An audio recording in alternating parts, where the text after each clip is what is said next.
Shalom, shalom, mes bien-aimés dans le Seigneur. Je vous salue tous au nom suprême et précieux de notre Seigneur Jésus-Christ. Bien-aimé, j'aimerais partager avec toi ceci. C'est quelque chose qui me t'est monté à l'esprit. Ça fait quand même un très bon moment. Ça fait quand même un très bon moment. Et voilà, j'aimerais partager ça avec toi. J'aimerais parler. Cette exhortation va s'adresser à une personne qui a de la peine à croire au pardon de Dieu.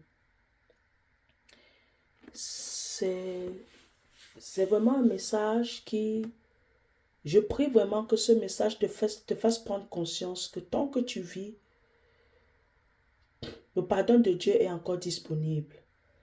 Tu peux encore revenir à Dieu. Tu peux encore, tout est encore possible. Rien n'est plus possible à celui qui n'a plus de vie. Mais tant que tu vis, tout est possible. Rien n'est impossible à Dieu.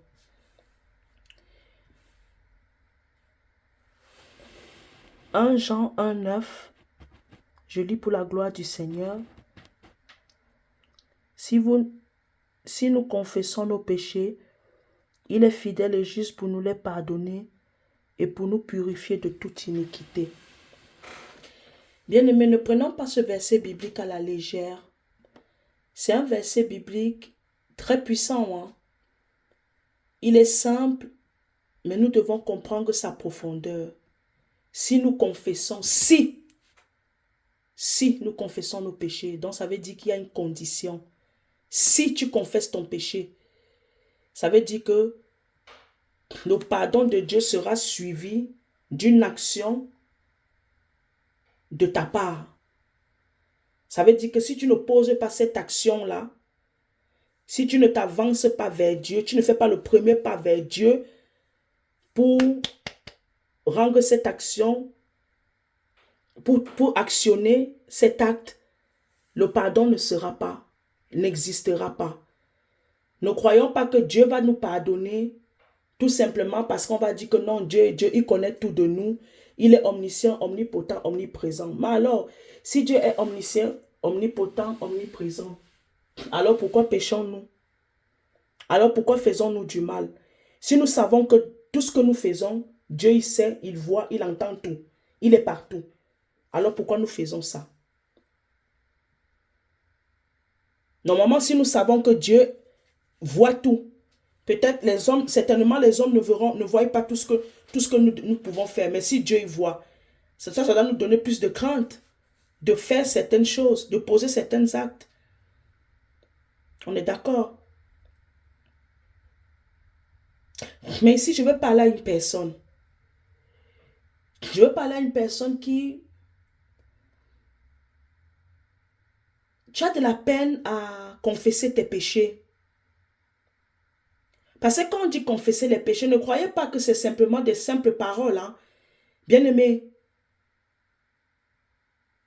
confesser tes péchés là doit te pousser à regretter, à pleurer même tous les larmes de ton corps. Parce qu'il y a des personnes qui pleurent. Mais les pleurs, ce n'est pas des pleurs sincères aussi. Mais là où Dieu nous attend, c'est notre cœur. Là où Dieu va sonder la véracité de notre confession, de notre repentance. Vous savez, souvent, notre manière de confesser, on n'appelle pas les mots tels qu'on devrait les appeler. Vous savez, même dans la confession, on est hautain, on est orgueilleux, on est sournois, on est hypocrite. C'est ça qui fait en sorte que le pardon de Dieu n'est pas véritable. Toi-même, si tu sais que ta confession a été hypocrite, franchement, de toi à moi, est-ce que tu t'attendras que Dieu va te pardonner? Une personne qui se confesse sincèrement de tout son cœur et prend la ferme décision dans sa confession d'arrêter, de demander à Dieu de l'aide, de lui donner la force d'arrêter. Cette personne-là aura l'assurance, la conviction d'être véritablement pardonnée. Bien-aimé, je veux aussi que tu regardes ton état, l'état de ton cœur lorsque tu demandes pardon à Dieu. Demandez pardon à Dieu, ce n'est pas venir, papa, oui, j'ai péché contre toi, je te demande pardon. Pardonne-moi pour tous mes péchés. Non, il faut dire, il faut désigner, dire, citer le péché. Papa, j'ai volé. Papa, j'ai couché avec un homme. Papa, j'ai fait ceci, j'ai avorté. Papa, j'ai menti. Et tu décris à Dieu réellement ce que tu as fait. Regardons Zachée. Zachée, lorsque il se confessait, parce que Zachée, on n'a pas dit que Zachée s'est confessé, mais quand on regarde le récit, le témoignage que le Seigneur Jésus qui rendait de Zachée, le témoignage que la parole rend de Zachée, on dit, la parole dit, Zachée a rendu les biens qu'il a volés à ceux qu'il a volés. Zachée a même fait au-delà de rendre les biens qu'il a volés à ceux qu'il a volés. Il a rendu le centuple, le quadruple aux pauvres. Bien-aimé, la véritable repentance va te pousser à poser des actes concrets. Va te pousser à poser des actes concrets. La véritable repentance, je te dis la vérité, va te donner un instant de culpabilité. Une culpabilité profonde, mais pas une culpabilité récurrente. Ça va te donner le dégoût face au péché que tu as commis. Mais lorsque tu vas vraiment te confesser, te repentir, parce que quand on dit la confession, c'est parler. C'est dit. Des fois, tu peux te confesser dans ton cœur. Le plus important, que tu le fasses du plus profond de ton cœur avec sincérité, en vérité. Oui, bien-aimé. Le titre de mon exhortation, c'est « Le pardon de Dieu est encore possible. Si seulement, oui,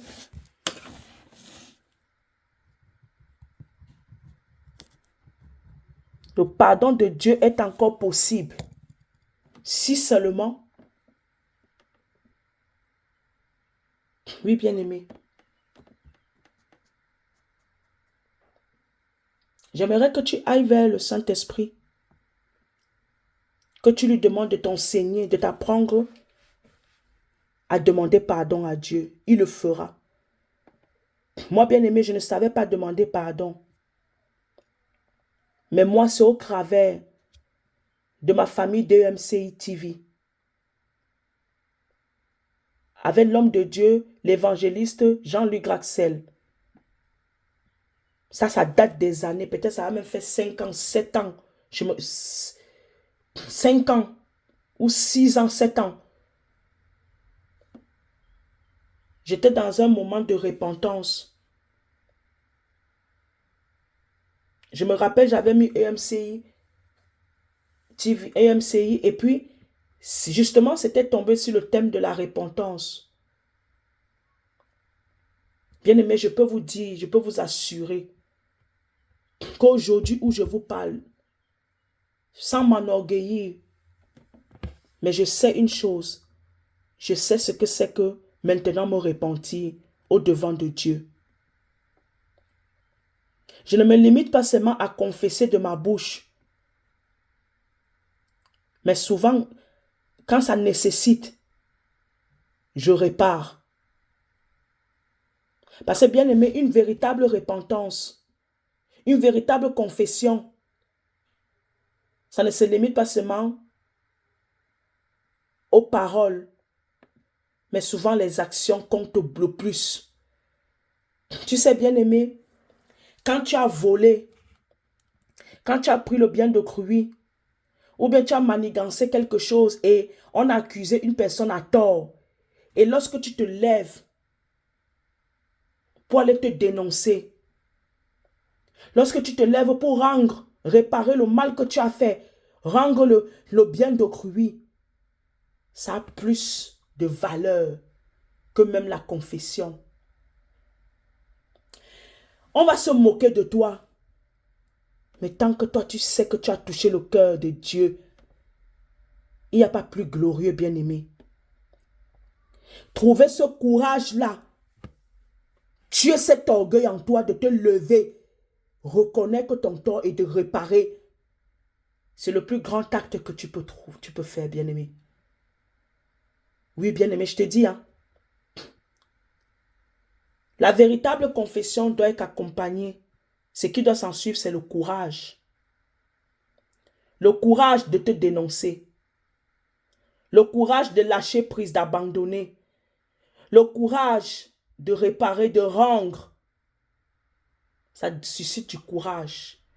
De l'humilité. Oui, bien-aimé. Et je veux t'encourager à cela. Zachée ne s'est pas limité à dire que voilà, j'ai fait ci, j'ai fait ça. Non. Zachée s'est levé. Il est parti rendre à César ce qui est à César. Et il a même fait au-delà. Et c'est là où le Seigneur Jésus-Christ a dit, celui-ci aussi était le fils d'Abraham. Jésus a rendu témoignage. Jésus-Christ, Dieu, a rendu témoignage de Zachée à cause des actes. Ce n'est pas forcément à cause de la confession. Peut-être que la confession, Zachée n'a même pas confessé. Ses actes étaient non seulement la confession et en même temps la repentance et en même temps la réparation, la restauration.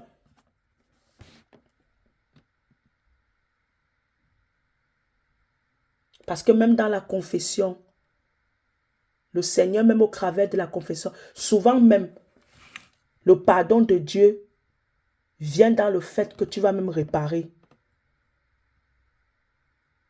Tu auras ce mal, tu auras ce mal dans ton cœur. Tu vas chercher à les réparer.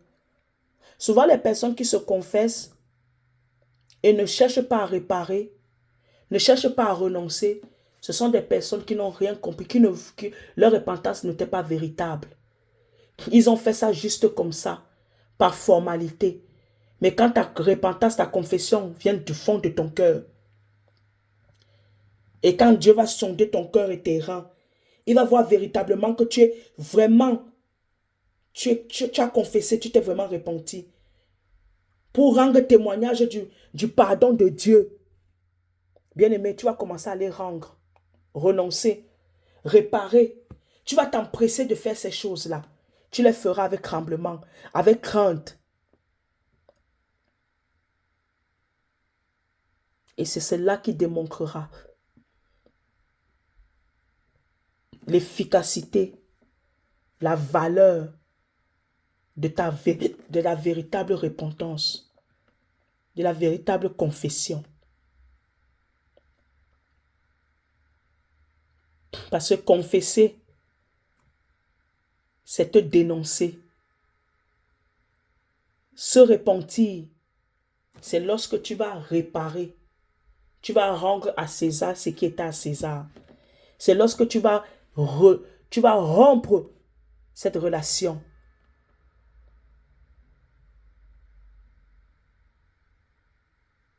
Oui, bien-aimé. Le pardon de Dieu est encore disponible si seulement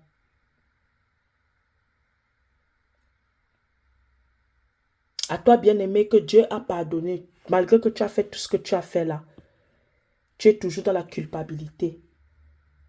J'aimerais te le dire.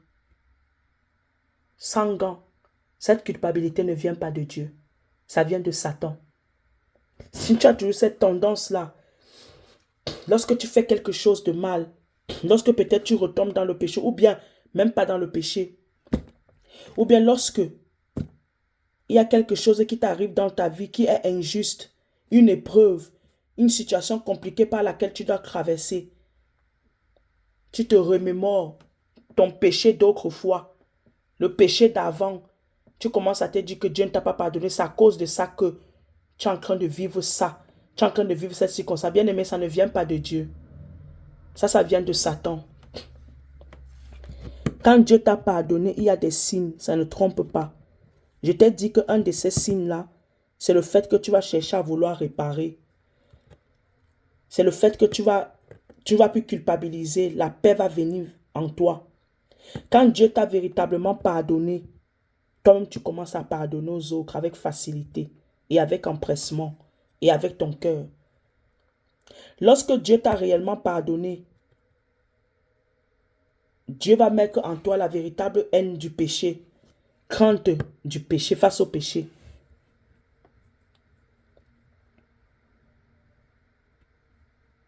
Oui, bien-aimé, je te dis une vérité. Ne néglige pas ça. Ne néglige pas. Et je vais aussi dire à quelqu'un, ne confesse pas tes péchés quand tu n'es pas encore sincère. Quand tu n'es pas encore sincère. Parce qu'on ne se moque pas de Dieu.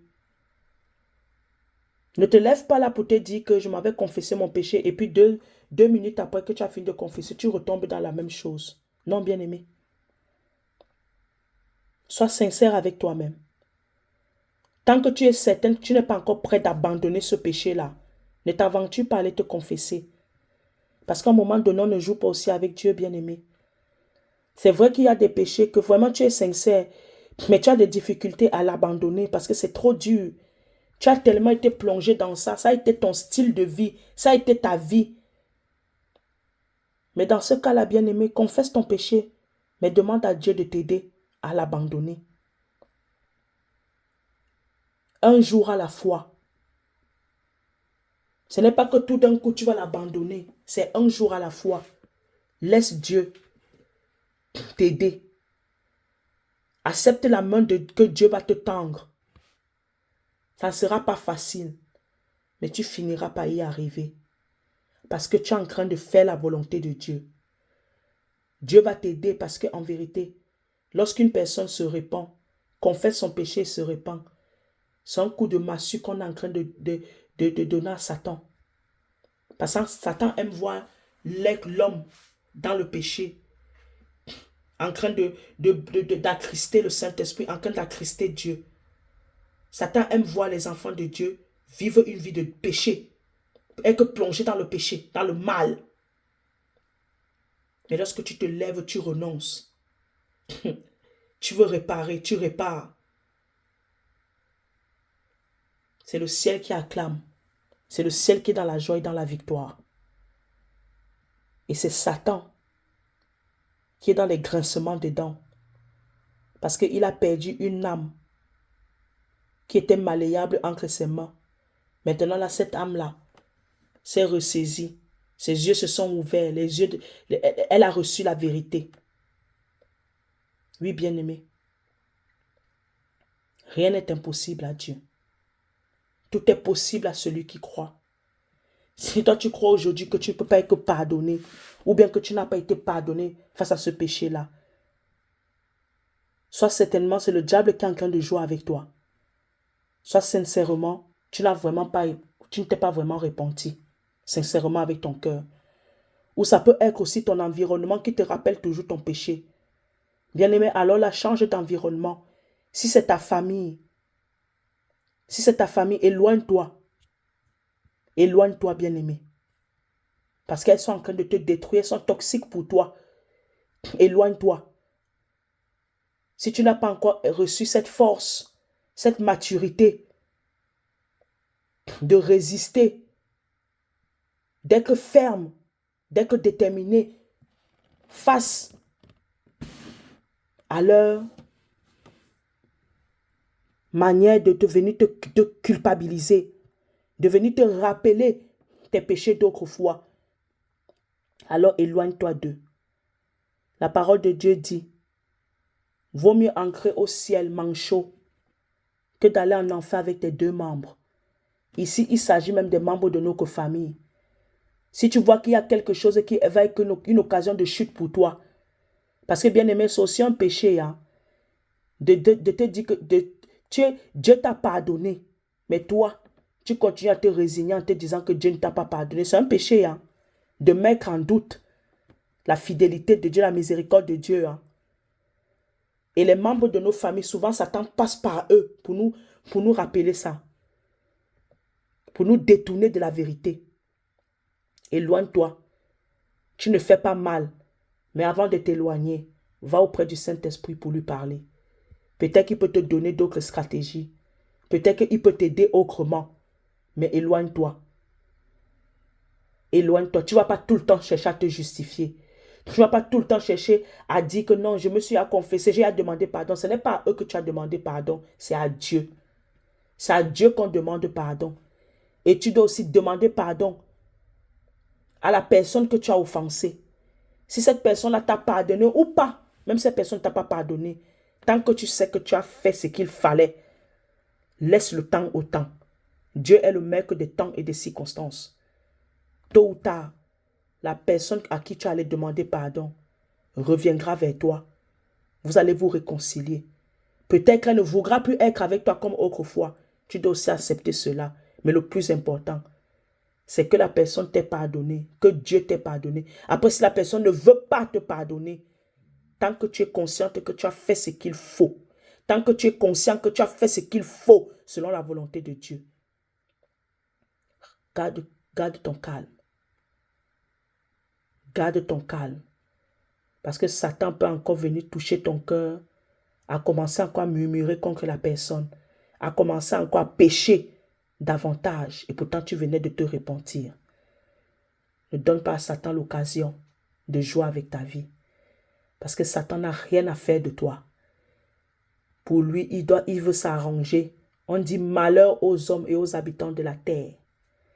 Malheur aux habitants de la terre. Malheur à la mer.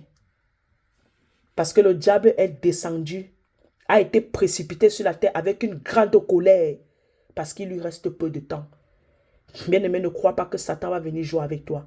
On l'appelle le dévoreur, l'accusateur des frères. On l'appelle le dévastateur. Celui qui vient voler, égorger et détruire. Donc le diable ne viendra pas pour te faire du bien. Il viendra toujours pour te faire du mal. Voilà pourquoi il faut te armer des armes spirituelles de Dieu. Des armes spirituelles. Oui, bien-aimé, je te parle en connaissance de cause. Je sais de quoi je te parle. Alors, bien-aimé, ma prière pour toi est que tu sois une personne qui ait de l'assurance lorsque tu te répands, lorsque tu confesses ton péché. Aie l'assurance, aie la ferme assurance que Dieu t'a pardonné. N'attends pas d'avoir des sensations. Du moment que tu sais que tu t'es repenti avec ton cœur sincère, sache que Dieu t'a pardonné. Et souvent même, un signe aussi que Dieu nous a réellement pardonné, c'est lorsque nous ne commettons plus le péché. Dieu va nous aider à ne plus commettre ce péché-là. C'est là où on peut se rendre compte que wow, Dieu nous a véritablement pardonné. Mais il y a des circonstances où tu n'auras pas ces signaux-là. Mais aie dans ta conviction, dans ton cœur que Dieu m'a pardonné. Et avance. Lève-toi et avance. De fur et à mesure, tu verras les signes que Dieu te révélera selon ta maturité spirituelle, selon l'intimité que tu as avec lui, qu'il t'a réellement pardonné. Tu seras dans la joie, dans la paix. Malgré que les gens vont parler de ci et là, vont te traiter de tous les noms, vont chercher à te rappeler toujours tes anciens péchés. Toi, tu verras que, bien-aimé, ça ne te touchera plus. Ça ne t'affectera plus. Au concret, tu vas vivre ta vie selon la volonté de Dieu. Que Dieu te bénisse abondamment. Paix et grâce. Paix et grâce. Paix et grâce. N'oublie pas, le pardon de Dieu est encore disponible si seulement tu appliques 1 Jean 1, 10, 1 Jean 1, 9 avec un cœur sincère, avec un cœur vrai.